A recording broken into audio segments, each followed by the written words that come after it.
Hello and welcome to all our viewers from around the world. I'm Kristen Schwartz, licensed midwife and MC here at Gold Learning. And I'm here today with Angela Gooden. And Angela is one of our speakers for our upcoming neonatal conference here, Gold Neonatal Online Conference of 2022 that we get started on May 31st. So first of all, welcome, Angela. Thank you. Thank you. I'm Lovely. glad to be here. It's so lovely to have you here today. We love talking with our speakers a little bit before the conference to get to know them and see what wonderful things they're working on right now. So let's get started. So where in the world are you located? I'm actually here in Houston, Texas, in the United States, the Texas Medical Center at Texas Children's Hospital. Wonderful. And this is, that's where you're working now. Describe a little bit your journey, how you got there. Actually, I am born and raised in Houston, Texas. I spent a little time outside of Texas in Colorado, but most of my childhood and my adult years have been spent here in Texas. Once I graduated from the University of Texas in Austin as a new nurse, I came straight here to Texas Children's Hospital. I always knew I wanted to work with children, and I started working in the intensive care unit, the pediatric intensive care unit here at Texas Children's in 1999. I have been on a journey since then in a lot of different places throughout Texas Children's Hospital, but my love has always been around cardiology. So once I left the intensive care unit and began working as a nurse practitioner in 2008, I started working in our cardiology services, and I have been here ever since. That's absolutely wonderful. Yeah, you said you're specialized in reducing the morbidity and mortality for infants born with complex congenital heart defects who require care like that. So and you mentioned this is something you have been fascinated or interested in for a very, very long time, right? Yes. So this is wonderful to care for these vulnerable little ones. And I can imagine, you said you have been, since you started working in the late 90s, early 2000s, a lot has changed since then, right? A lot.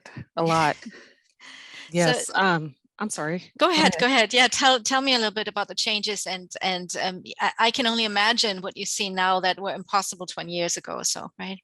I think what we've seen over the last 20 years, it's hard to imagine, is that we're seeing better outcomes for our neonates overall. Things that weren't even imaginable 20 years ago. Mortality has improved overall for infants that weren't even surviving 20 years ago. Hypoplastic left heart syndrome, that wasn't something that we routinely even approached as a congenital heart defect that we would approach from a surgical perspective, but now we routinely do that. We're not even really discussing comfort care anymore. We're discussing should we proceed and how we're going to proceed surgically to manage these patients overall, and how we're going to move them along through their staged palliations, not whether we're going to do it, how we're going to do that. And that's been in a short 20 years. So this is a very different approach that we've taken in managing these patients in just 20 years. So it's hard to imagine, what that's going to look like 20 years from this point. So we're getting better and better at managing these patients and giving them quality of life. So that's pretty exciting. Yeah, it's exciting. And and of course the challenges are plenty, especially you mentioned something, the viability is, younger, newer, you can say younger and younger neonates are able to survive. What was before 28 weeks is now what we're looking at. What weeks are we looking at now? Like 23 or something like that? Right. I think, it's not it's not so much of my wheelhouse per se. A lot of what I manage is the cardiac piece of it, but my neonatal nurse practitioner colleagues, they're managing neonates who are getting younger and younger. 18, 19, 20 weeks. And, it's a long, hard road for those families, but they're actually seeing outcomes that again, I don't think we could have ever imagined we would be seeing um, uh, in this day and age. So Yeah. we're getting better and better at doing what we do with the resources that we have available to us now. I think a lot of people would ask, whether or not it's the right thing to do, but the quality of life that's associated with what we're doing, I think is really changing. So the conversation around managing those neonates changes as well. Wow. Yeah, absolutely. That's wonderful news there. Now that they are getting younger and younger, do you see more neonates with heart defects? I think we do. We're seeing a lot of we're managing a lot more kids. We are very busy center at Texas Children's Hospital. We see a lot of our stat the type of surgeries that we're performing on a regular basis, high risk surgeries that we're performing.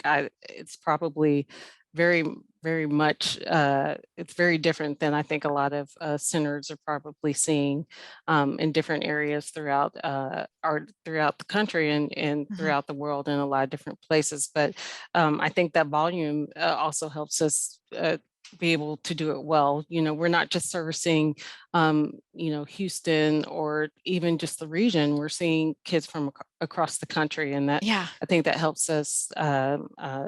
That volume helps us to be able to do the surgeries better per se. We are we're getting the outcomes I think that families are looking for. I think anyone who's working in healthcare knows that families have more access to the information about who's doing what and how they're doing, how well they're doing it. And I think that's a good thing. It pushes us all to do better. Who doesn't want the best for the best outcomes for their kids? So, that volume is really helpful to us and giving us the tools and kind of the skill we need to give families what they need. Yeah, it sounds like you're right at the forefront there, because you have the technology, the skills, the knowledge, everything come together, and the volume that really pushes. It sounds like your facility to the next level and the next level, and really making history there with new development. Sounds absolutely beautiful, wonderful as well there.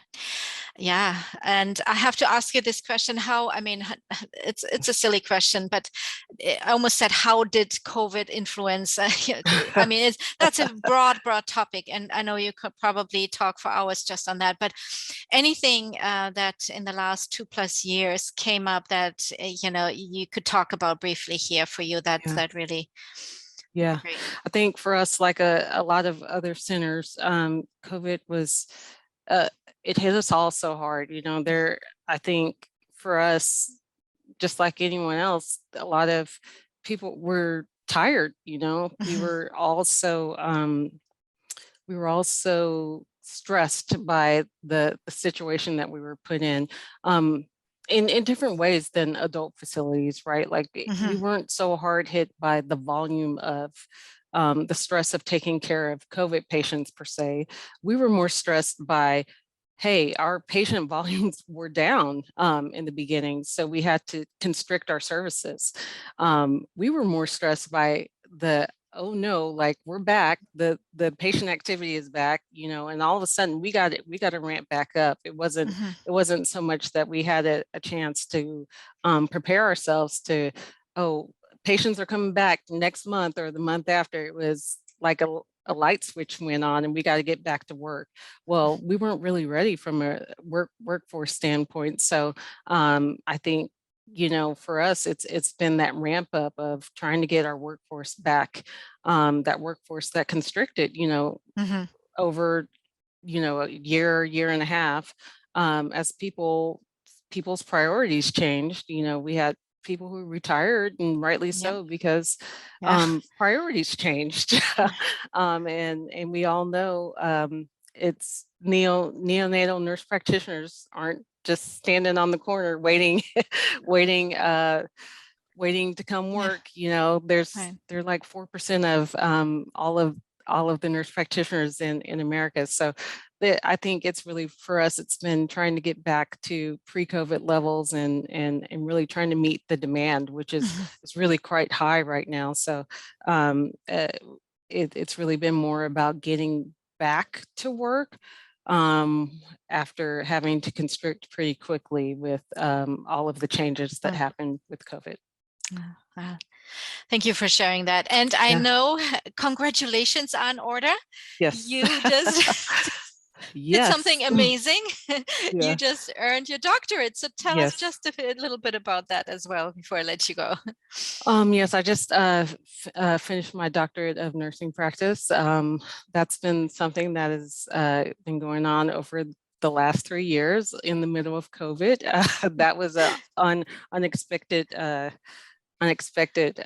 fun as well that happened, but to be on the other side of it obviously is very exciting. So lots of challenges, but I'm happy to be finished with that, and I'm happy to be presenting. So looking forward to this session. Congratulations again on that Thank you. amazing achievement, and lots of hard work you put in there. And yes, we are very excited about your presentation. It is titled Neonatal Cardiac Defects, Immediate and Long-Term Management, and it's part of our Gold Neonatal Online Conference here. And your presentation will be live June 7th. So we will all look forward to seeing you there on June 7th for your live presentation. Thank you so much, Angela. Thank you. And for our viewers, if you would like to find out more about this presentation and the other presentation in the conference, we would like to invite you to go to goldneonatal.com to find out more. Thank you, everyone, and I hope to see you at the conference.